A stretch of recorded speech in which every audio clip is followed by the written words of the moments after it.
पढ़ाए थे, क्या पढ़ाए थे? क्लास 7 का विज्ञान पढ़ाए थे, तो उसका सारा क्वेश्चन है, क्वेश्चन हम समझा रहे हैं। ठीक है, समझ में आ रहा है बात?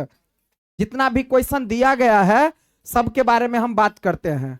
ठीक है, हम पढ़े थे क्या पादपों में, तो पादपों में पोषण पढ़े थे। पादपों में पोषण का हम क्वेश्चन पहले देख लेते हैं, ठीक है, उसके बाद समझेंगे आगे। ठीक है बाबू, पादपों में पोषण पढ़े थे। 7 का क्या पढ़े थे? पादपों में पोषण। ठीक है, सबको तो याद है जो पढ़ाए थे, सबको याद है ना जी? कौन बताएगा पादप किसको बोलते हैं? कौन बताएगा पादप का क्या मतलब होता है? कौन सा बताएगा पादप क्या होता है? ठीक है बाबू, तुम बोलो।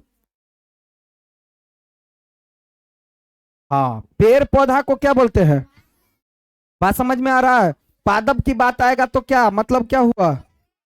पेड़ पौधा। पादप की बात आएगा तो क्या होगा? पेड़ पौधा की बात आएगा। किसकी बात आएगा?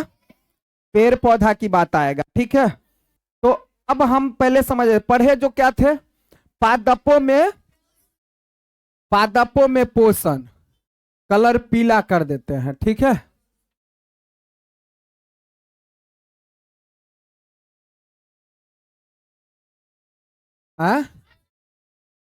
ये सुझाई दे रहा है अच्छा से? नहीं ना सुझाई दे रहा है? अच्छा अच्छा, हल्ला नहीं करो भाई। अब पीला ज्यादा पता चल रहा है कि नहीं? अच्छा, ब्लैक वाला ज्यादा चलेगा, ब्लैक पता चलेगा। ई वाला,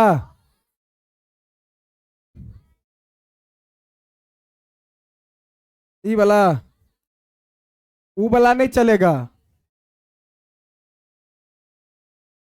ई वाला ज्यादा चल रहा है, ई बेसी बुझाए है। अच्छा चलो चलो, बड़ी सुंदर बात, चलो ठीक ठीक ठीक ठीक।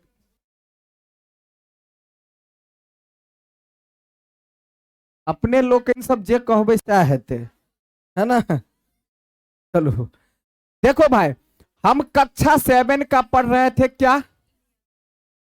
पादपों में, पादपों में पोषण, पादपों में पोषण पढ़ रहे थे, ठीक है। तो उसमें कुछ क्वेश्चन करते हैं, ठीक है। पूरा चैप्टर हम लोग पढ़ लिए थे, पूरा चैप्टर। और अब हमें जितना भी क्वेश्चन है वो क्वेश्चन हमको क्या करना है, कंप्लीट करना है, कि क्या क्या क्वेश्चन दिया है और क्या क्या उसका आंसर होगा, ठीक है। तो यहां हमको समझना है, देखिए क्या है, कौन, कोई दिक्कत नहीं है। ये देखो यहाँ क्वेश्चन जो है, प्रश्न पहला क्या है, क्वेश्चन क्या कह रहा है, सोच समझिए। यहाँ क्वेश्चन जो क्या कह रहा है, क्वेश्चन उसको पहले समझते हैं। कह रहा है कि जीवों में, क्या कह रहा है जी? जीवों को, सॉरी, जीवों को खाद की आवश्यकता क्यों होती है? जीवों को खाद की आवश्यकता, बाबू जीवों को खाद की आवश्यकता क्यों पड़ती है? तो उत्तर में क्या है, देखो, सभी जीवों को अपने शरीर के विकास और रख रखाव के लिए ऊर्जा की आवश्यकता होती है। मतलब कहने का यह है बाबू कि सभी जीवों को अपने शरीर के विकास, जब शरीर का विकास करना चाहते हैं ना, बड़ा बनाना चाहते, अच्छा बनाना चाहते हैं ना जी, तो क्या है, विकास के लिए और रख रखाव के लिए ऊर्जा की आवश्यकता होती है। हमारे शरीर में ऊर्जा नहीं रहेगा तो विकास नहीं करेगा, हमारा शरीर क्या हो जाएगा, व्यर्थ हो जाएगा, है ना। कहने का मतलब क्या है, जैसे हमारे अंदर जब तक एनर्जी रहता है तब तक हम लोग काम करते हैं, जब एनर्जी वेस्ट हो जाता है, खत्म हो जाता है, तो उसके बाद फिर से क्या करते हैं, खाते हैं पीते हैं ताकि एनर्जी आ जाए। तो विकास के लिए, रख रखाव के लिए ऊर्जा की आवश्यकता होती है। और ये ऊर्जा हमें किससे मिलता है? भोजन से। ऊर्जा किससे मिलता है? क्योंकि भोजन नहीं करेंगे तो हमको ऊर्जा नहीं मिलेगा। तो ऊर्जा हमें भोजन से प्राप्त होती है। तो इसका आंसर समझ में आया कि खाद की आवश्यकता क्यों होती है? क्योंकि मनुष्य को जो शरीर का विकास करवाने के लिए, रख रखाव के लिए ऊर्जा की आवश्यकता होती है। ऊर्जा मिलता है खाद्य पान से, मतलब खाद्य से। किससे? खाद्य का मतलब समझना है भोजन। खाद्य का मतलब क्या समझना है? भोजन। तो अब कहेगा कि मनुष्य को, यानी कहने का मतलब जीवों को खाद्य की आवश्यकता क्यों होती है? तो खाद्य की आवश्यकता सभी जीवों को, लिखना है हमको कि सभी जीवों को अपने शरीर के विकास और रखरखाव के लिए ऊर्जा की आवश्यकता होती है, और ये ऊर्जा हमें भोजन से प्राप्त होता है। भोजन से, अब भोजन कहे तो खाद्य है। भोजन क्या है? जैसे हम पेड़ पौधा को क्या करते हैं? खाद्य देते हैं ना। तो खाद्य देने का मतलब क्या हुआ? वही भोजन। खाद्य जो, जैसे किसान लोग क्या करते हैं? खाद छींटते हैं ना जी, खेत में खाद वगैरह छींटना। तो इसका मतलब क्या दे रहे हैं? पेड़ पौधा के लिए भोजन दे रहे हैं। क्या दे रहे हैं? बात समझ में आया? ठीक है। अगला क्वेश्चन है, प्रश्न दूसरा, कि परजीवी एवं मृतजीवी में अंतर बतावे। परजीवी एवं मृतजीवी में, तो देखो बाबू, परजीवी एवं मृतजीवी में अंतर अब हमको समझना है। तो देखो ध्यान देना, परजीवी एवं मृतजीवी में अंतर। तो पहले क्या करना है? देखो परजीवी, परजीवी बताए थे कि क्या होता है? परजीवी क्या होता है बताए थे? बताए थे ना, क्या होता है परजीवी? जो दूसरे जीव के संपर्क में, दूसरे जीव जंतु के संपर्क में रह करके क्या करता है? अपना भोजन प्राप्त करता हो, है ना, जो चिपक करके, है ना, जैसे अमरबेल, जोंक, मच्छर। ठीक है। तो देखो, जो जीव अपना क्या करा? पहला, जो जीव अपना पोषण परपोषी पादप से प्राप्त करता है उसे परजीवी। तो परपोषी पोषण, यानी पोषण पोषी, पोषी किसको बोलते हैं? कि जैसे मच्छर तुम्हारे शरीर में चिपक करके खून चूस रहा है, तो तुम क्या हो गया? परपोषी। पोषी क्या हो गया? पोषी। बात समझ में आया? अब मच्छर क्या हो गया? परजीवी। मच्छर क्या हो गया? जैसे अमरबेल, तो अमरबेल पेड़ से चिपक करके रहता है और वो अपना भोजन प्राप्त, तो पेड़ जो हो गया पर, क्या हो गया? परपोषी, अरे पोषी, पोषी हो गया। और अमरबेल क्या हो जाएगा? समझ में आया? समझ में आ गया? हाँ, तो ये हम कह सकते हैं कि जो जीव अपना भोजन यानी अपना पोषण परपोषी पादप से प्राप्त करता है उसे हम परजीवी कहते हैं। उसे क्या कहते हैं? जैसे एग्जाम्पल में अमरबेल, तो देखो यहाँ ये पेड़ है, ये क्या है जी? ये पूरा पेड़ है। ये सब क्या है? ये अमरबेल है। ये अमरबेल देखो पेड़ से चिपका हुआ है, अब भोजन प्राप्त कर रहा है। समझ में आ रहा है बात? कोई दिक्कत? लेकिन देखो मृतजीवी किसको बोलते हैं? जो जीव अपना पोषण मृत जीव अपघटित जैव पदार्थों से प्राप्त करता है उसको हम क्या बोलते हैं? मतलब जो जीव अपना भोजन सरल गलल पदार्थों से, सरल गलल चीज पर, मरा मृत्यु वाले चीज पर से क्या करता है? प्राप्त करता है। जैसे कि कहने का मतलब सरा गला होता है ना जी, गोबर इत्यादि वगैरह सब जो रहता है उस पर कीड़ा मकोड़ा छोटा छोटा लगल रहता है, तो सब क्या हो गया? मृतजीवी पोषण। क्या हो जाएगा? मृतजीवी पोषण। ठीक है। जैसे कवक, एग्जाम्पल में क्या कहेगा? मृतजीवी का परजीवी का उदाहरण दो, तो अमरबेल। अगर कहेगा पादप में, पेड़ पौधा में परजीवी कौन है? तो अमरबेल। आ कहेगा जीव जंतु में परजीवी कौन? तो मच्छर, जोंक, है ना, जू, खटमल, ये सब, मक्खी, मधु, है ना। बात समझ में आया? है ना। आ कहेगा देखो अब मृतजीवी का, तो मृतजीवी में क्या आ जाएगा? कवक, ठीक है, प्रोटोजोआ इत्यादि वगैरह सब बताए थे। ठीक है, कवक होता है, प्रोटोजोआ आता है, बैक्टीरिया आता है, ये सब क्या है? मृतजीवी। बात समझ में आया? अब प्रश्न चलते हैं किसका? तीसरा नंबर प्रश्न, तीसरा। जैसे देखो यहां पर क्या है? देखो यहां जैसे ये मशरूम है ना, तब गोबर जानता ना, गोबर, तो गोबर के ऊपर में क्या होता है? मशरूम वगैरह सब आ जाता है, तो वो एक प्रकार का गोबर छत्ता क्या हो गया? मृतजीवी। क्या हो गया? समझ में आ रहा है बाबू?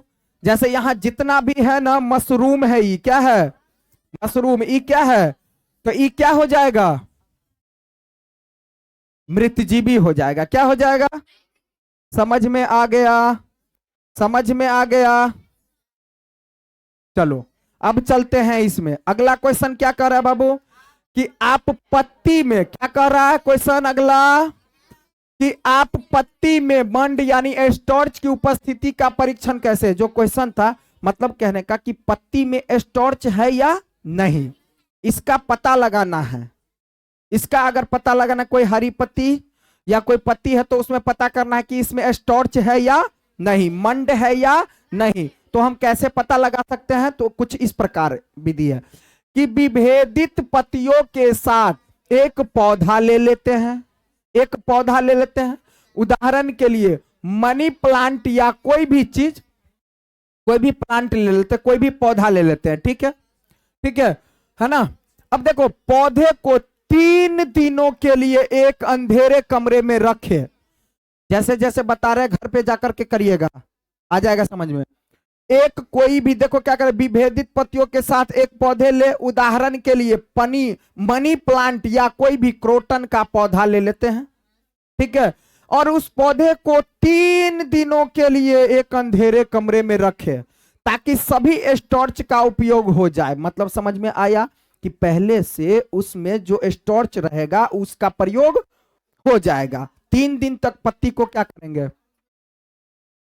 अंधेरे कमरे में बंद कर देंगे, बिल्कुल 3 दिन के लिए। उसको सूर्य का प्रकाश नहीं लगना चाहिए, कहने का मतलब समझ में आया? नहीं तो वो तो भोजन बनवा लेगा ना, ठीक है।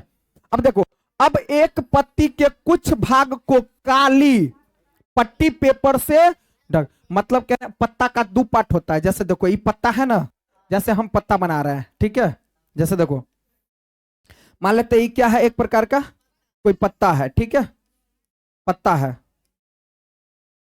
ना बाबू, ये क्या है, पत्ता है। तो क्या करें, अब एक पत्ती के कुछ भाग को काली पट्टी पेपर से ढक दे और पौधे को लगभग 6 घंटे तक धूप में रखे। अब कहने का मतलब हुआ जो पौधा रहेगा उस पौधा के पत्ती में कुछ भाग को क्या करेंगे, जैसे इतना भाग को पेपर से, काली पट्टी वाले पेपर से क्या करेंगे, उसको ढक देंगे और तब जाकर के सूर्य के प्रकाश में उसको रख देंगे। सूर्य के प्रकाश में, धूप में, आंगन में रख देना या कहीं छत पर रख देना, ठीक है। उसके बाद देखो पौधे से पत्ती को अलग करें और पौधे से पत्ती को क्या करेंगे, तोड़ करके अलग कर लेंगे। इसमें खुले क्षेत्र को चिन्हित करें और इन्हें कागज की एक शीट पर इसका आकार बना ले। मतलब कहने का चिन्हित करेंगे कि ये खुला भाग है और ये क्या है, बंद वाला भाग रहेगा। कुछ मिनट के लिए पत्ती को उबालते पानी में पत्ती को डूबे दे। जो पानी को कुकर में डहेंगे रखे या किसी सस्पिन इत्यादि में, उसको पानी को उबालते रहेंगे। क्या करेंगे, पानी को उबालेंगे और उस पानी को अगर उबालेंगे हम तो वो जो उबलता रहेगा उसको क्या करेंगे, उसमें डाल देंगे, डुबो देंगे, ठीक है। इसके बाद इसे अल्कोहल के बीकर में डुबो देंगे। जो बीकर रहेगा उस बीकर में एक बर्तन आता है, बीकर का मतलब एक बर्तन आता है, बीकर ऐसा होता है कुछ ऐसे, कुछ इस प्रकार का, हाँ ठीक है, ये बीकर हो गया बर्तन। तो एल्कोहल आता है एक, एल्कोहल के बीकर मतलब उस बीकर में एल्कोहल रहना चाहिए, ठीक है। तो उसमें डुबो देंगे किसको, पत्ती को। उसके बाद उपरोक्त बीकर को ध्यान से पानी के बर्तन में डालकर तब तक गर्म करे जब तक एल्कोहल उबलने न लगे। मतलब उसको उपरोक्त बीकर को ध्यान से पानी के बर्तन में डालकर, ठीक है, पानी के बर्तन में डालकर, कहां, इस बीकर को डाल देंगे पानी वाले बर्तन में, तब उसको उबालते रहेंगे। कब तक, जब तक जो बीकर में अल्कोहल है वो उबलना शुरू ना हो जाए, ठीक है। अब पत्ती को आयोडीन के घोल में कुछ मिनट के लिए डुबो देंगे। अब पत्ती को क्या करेंगे, आयोडीन, नमक जो होता है, आयोडीन के घोल में डुबा देंगे, ठीक है। तो पत्ती को बाहर निकालने और आयोडीन के घोल को धोए। उसके बाद पत्ती को हम बाहर निकाल लेंगे। अब क्या करेंगे कि पत्ती को बाहर निकाले और आयोडीन के घोल को क्या करेंगे, धो देंगे। पत्ती को बाहर निकाल के और उसको क्या करेंगे, हम धो लेंगे। तो आप देखेंगे कि पत्ती के अलग अलग क्षेत्र में स्टार्च की उपस्थिति दिखाई देने लगती है। तब तुमको पता चल जाएगा कि कहां कहां स्टार्च है, मतलब मंड है, कहां कहां नहीं है। बात समझ में आया? इतना समझ में आया? तो एक प्रक्रिया है कि प्रक्रिया क्या है कि पहले हम देखें कि एक प्रकार का कोई प्लांट ले लेंगे, उस प्लांट को 3 दिन तक कमरा में क्या करें, बंद कर देंगे। 3 दिन तक कमरा में बंद करने के बाद फिर क्या करेंगे, उसको धूप में, पत्ती को जो है क्या करेंगे, धूप में बाहर प्लांट को ले आएंगे। आधा काला पट्टी से क्या करेंगे, हम ढक देंगे, आधा को खुला छोड़ देंगे। आधा को क्या करेंगे, खुला छोड़ देंगे, है ना, और उसको चिन्हित कर देंगे अपना। उसके बाद कुछ मिनट के लिए पत्ती को क्या करेंगे, फिर उबालते हुए पानी में डाल देंगे। इसके बाद इसे अल्कोहल के बीकर में डुबो देंगे। अल्कोहल के बीकर में क्या करेंगे, डुबो देंगे कि जब तक अल्कोहल का बीकर उबलने ना लगे, ठीक है, उबलने ना लगे। उसके बाद अब पत्ती को आयोडीन के घोल के कुछ मिनट के लिए डुबो देंगे। उसके बाद पत्ती को बाहर निकालें और आयोडीन के घोल को धो देंगे। और जब धो देंगे तो अपने पता चल जाएगा कि इतना दूर स्टार्च है, कहां कहां स्टार्च है, कहां कहां नहीं है। समझ में आया? ठीक है, इतना प्रक्रिया समझ में आ गया। अब चलते हैं आगे की क्वेश्चन पे हम लोग। अगले क्वेश्चन क्या है बाबू, चौथा नंबर क्वेश्चन क्या है? अच्छा कोई बात नहीं, ध्यान दो इधर। चौथा नंबर क्वेश्चन बाबू क्या है, ध्यान दो थोड़ा सा। हरे पादपों में क्या कर रहा है, क्वेश्चन क्या कर रहा है बाबू, हरे पादपों में संश्लेषण यानी खाद्य संश्लेषण प्रक्रम का संक्षिप्त विवरण दीजिए। कि जो हरे पेड़ पौधा होता है ना, वो हरे पेड़ पौधा स्वपोषी होता है, अपना भोजन स्वयं बना लेता है, तो खाद्य का संश्लेषण यानी कि भोजन का संश्लेषण कर लेता है। खाद्य का संश्लेषण मतलब भोजन बना लेता है खुद से। तो इसके बारे में क्या कह रहा है समझाने के लिए। तो देखो, पौधे में भोजन का संश्लेषण पत्तियों में होता है। पूछेगा कि पौधे में भोजन कहाँ बनता है, पत्तियों में बनता है, इसलिए पत्ती पौधे की खाद्य फैक्ट्रिया है। मतलब भोजन का फैक्ट्री कौन हो गया, पेड़ पौधा, पत्ता। पत्ता पर भोजन बनता है।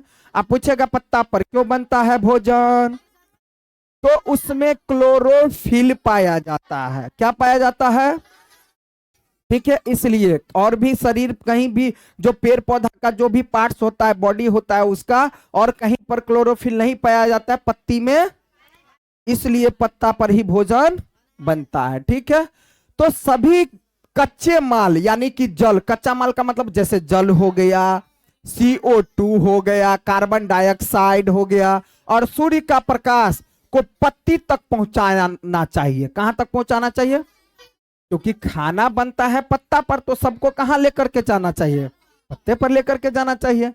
पानी और खनिज को जड़ों द्वारा पत्ती में ले जाए, यानी कि पानी को और खनिज नीचे से उसको कहां ले जाएंगे, जड़ों द्वारा पत्तियों में ले जाया जाता है। और पत्ती में एक हरा वर्णक होता है, हरा वर्णक मतलब वही क्लोरोफिल होता है, जिसे क्लोरोफिल कहते हैं, जो पत्ती को सूर्य के प्रकाश की ऊर्जा को अवशोषित।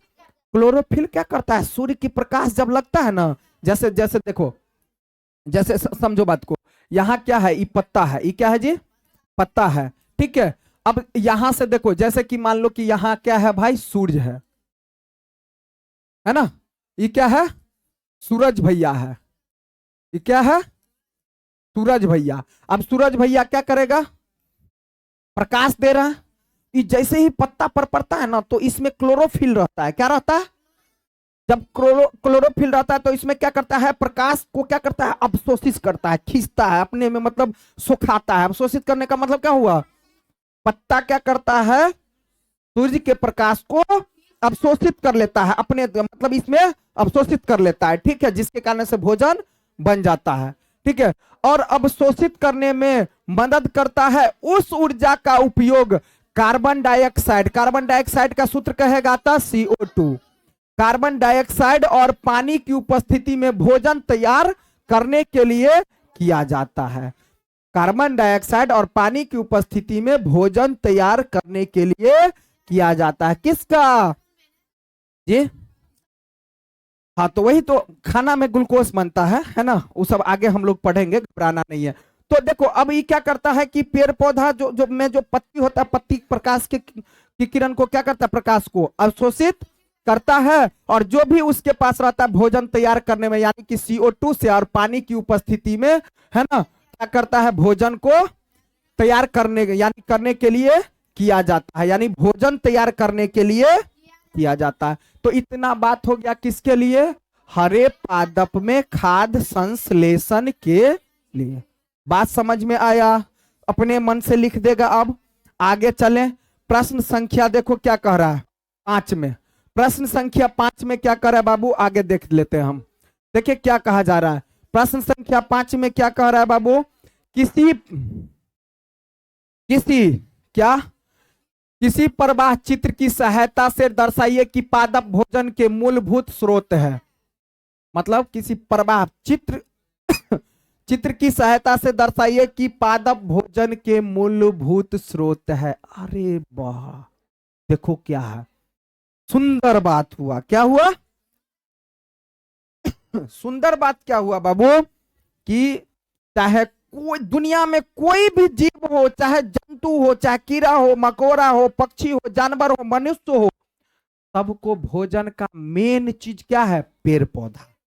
सबको कहां से भोजन मिलता है, मेन स्रोत क्या है, पेड़ पौधा का है। कैसे आता है, तो देखो समझो बात को। अब एक बात यहां समझो, सभी जीव सीधे या परोक्ष रूप से, यानी प्रत्यक्ष या अप्रत्यक्ष रूप से, डायरेक्ट या इनडायरेक्ट रूप से पौधे पर निर्भर है। दुनिया में जितना भी जीव जंतु है, खाने पीने के लिए सब किस पर डिपेंड करता है, पेड़ पौधे पर। किस पर डिपेंड करता है, क्योंकि पेड़ पौधा नहीं रहेगा ना तो कोई भी खा नहीं पाएगा, किसी को भोजन नहीं मिल पाएगा, चाहे जानवर हो, आदमी हो, पक्षी हो, कीड़ा मकोड़ा हो, सब किस पर है, पेड़ पौधा पर। क्योंकि दुनिया से अगर पेड़ पौधा खत्म तो समझो भोजन मिलना खत्म। समझ में आ रहा है, तो वही कह रहा, सभी जीव सीधे परोक्ष यानी कि प्रत्यक्ष रूप से पौधे पर निर्भर करता है। उदाहरण के लिए पौधे खाने वाले जानवर सीधे पौधे पर निर्भर करता है। जैसे देखो, जो जानवर पेड़ पौधा खाता है, जैसे बकरी हुआ, गाय हुआ ना जी, तो वो सब खाता ना घास भूसा सब, तो इसका मतलब जो जानवर घास खाता है वो किस पर डिपेंड है, पौधा पर। किस पर डिपेंड है, पौधे पर निर्भर करता है ना। और मांसाहारी पौधे खाने वाले जीव पर। अब जैसे देखो, अब कहने का क्या मतलब हुआ कि जो आदमी मांसाहारी है, बकरी खाता है, मुर्गा खाता है, चाहे जो कुछ भी खाता है, वो किस पर डिपेंड करता है, बकरी पर, मछली पर। वो सब क्या खाता है भाई, घास भूसा सब खाता है। तो पेड़ पौधा को खाता है तब ना उसका शरीर बड़ा होता है, और तब जाकर के आदमी या चाहे कोई भी जो मांसाहारी होता है वो किस पर डिपेंड करता है, जीव जंतु पर। किस पर डिपेंड होता है, जीव जंतु पर, है ना। मांसाहारी इन पौधे खाने वाले जीवों पर निर्भर करता है। तो इसका मतलब मांसाहारी भी भोजन कहां से मिलेगा, पेड़ पौधा से ही। क्योंकि जो भोजन मान लो पेड़ पौधा से खाया जाता है, तो पेड़ पौधा से जो खा करके क्या करता है, मांस, जो भी बकरी हुआ, मुर्गा हुआ, चाहे कोई भी मछली इत्यादि वगैरह हुआ, तो ये सब जैसे पेड़ पौधा खाते हैं। उसके बाद मांसाहारी इन पौधे के खाने वाले जीवों पर निर्भर करते हैं। इस प्रकार ये जीव अप्रत्यक्ष रूप से पौधे पर ही निर्भर हुआ ना, इनडायरेक्ट हुआ। अप्रत्यक्ष का मतलब हो गया इनडायरेक्ट रूप से, लेकिन किस पर डिपेंड है, पेड़ पौधा पर। किस पर डिपेंड है। अब देखो, निम्नलिखित प्रवाह चित्र पौधे की निर्भरता को कुछ इस प्रकार से हम समझते हैं। देखो बात क्या कर रहा है, देखो यहां समझो, अब यहां से चित्र को समझो। देखो जैसे देखो बाबू, अब देखो ये क्या है, ये क्या है, पेड़ पौधा। ये क्या है बाबू, पेड़ पौधा है। समझो बात को, ये देखो पेड़ पौधा है, पेड़ पौधा को कौन खा रहा है, हिरन, जानवर है।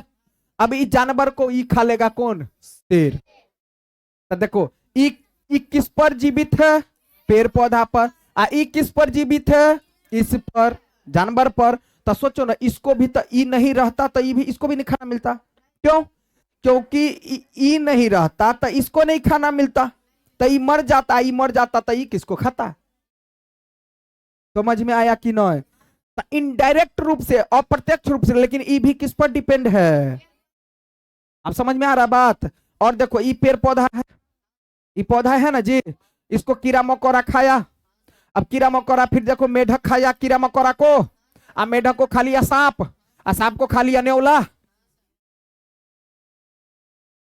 चील या जो भी नेवला वगैरह खा लेता ना, सांप को काट देता है ना। ठीक है, समझ में आया? समझ में आया?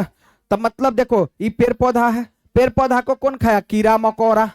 कीड़ा मकोड़ा खा लेता है पेड़ पौधा को, जैसे धान गेहूं सब। तब देखो कीड़ा मकोड़ा, उसको कौन खा लिया? बेंग। कौन खा लिया? बेंग खा लिया। अब बेंग खा लिया तो बेंग को कौन खा लेता है? इसको फिर कौन खा लेगा? समझ में आया? तो देखो ई अगर पेड़ पौधा नहीं रहता तो ई मर जाता, ई मर जाता तो ई क्या खाता? तो ई मर जाता, ई मर जाता तो ई किसको खाता? तो इहो मर जाता, आई मर जाता तो ई किसको खाता? तो समझ में आया? समझ में आया? डायरेक्ट ई इस पर डिपेंड है। समझ में आया कि नहीं आया? क्योंकि ई भी किस पर डिपेंड है? पेड़ पौधा पर। क्या? अब देखो फिर यहां देखो पेड़ पौधा है, पेड़ पौधा को खाया मकड़ी, अब इसको खाया मछली, मछली को खाया ई पक्षी। समझ में आया? तो ई नहीं रहता तो ई मर जाता, ई नहीं रहता तो इहो मर जाता, क्योंकि ई तो इसको खाता ना भाई, ई है ये नहीं है। अभी देखो ई नहीं रहता तो इहो मर जाता। तो इसको जीने रहने के लिए, इसको जीवित रहने के लिए, इसको जीवित रहने के लिए, इसको जीवित रहने के लिए, इसको जीवित रहने के लिए, इसको जीवित रहने के लिए, इसको जीवित रहने के लिए, इसको जीवित रहने के लिए, इसको जीवित रहने के लिए, इसको जीवित रहने के लिए, इसको जीवित रहने के लिए, वाली रे। अगर पेड़ पौधा नहीं होगा तो सब जीव जंतु स्वाहा। क्या हो जाएगा? समझ में आया कि नहीं? तो आज तो समझ लिए बढ़िया से। अरे वाह, पेड़ पौधा ही है तब दुनिया में सब लोग जीवित है। अगर पेड़ पौधा न रही है तो दुनिया में कोई न रही है। समझ में आया कि नहीं आया? तो पेड़ पौधा लगाना कितना जरूरी है समझ में आ गया? तो अब जाकर के दो दो पेड़ पौधा को लगाएगा ईमानदारी से, ईमानदारी से दो दो पेड़ पौधा सब लगाएगा, ईमानदारी से दो पेड़ पौधा लगाएगा। मेरे तरफ से देखो आप सब अपने अपने लिए दो दो पेड़ पौधा बाबू लगाएगा सब। समझ में आया? कम से कम दो जरूर लगाएगा, उससे ज्यादा चाहे जितना लगाए। ठीक है, दो पेड़ पौधा लगाएगा। समझ में आया कि नहीं? ठीक है, तो 5 क्वेश्चन हो गया है। कितना क्वेश्चन हो गया? तो इतना क्वेश्चन तो याद हो गया कि नहीं हो गया? सीख लिया कि नहीं सीखा? समझ में आ गया कि नहीं आया? आ गया। अब इससे आगे का क्वेश्चन हम लोग देख लेंगे कल। ठीक है, कल तुम लोग बढ़िया से इसको समझा देगा, पूछेंगे तो।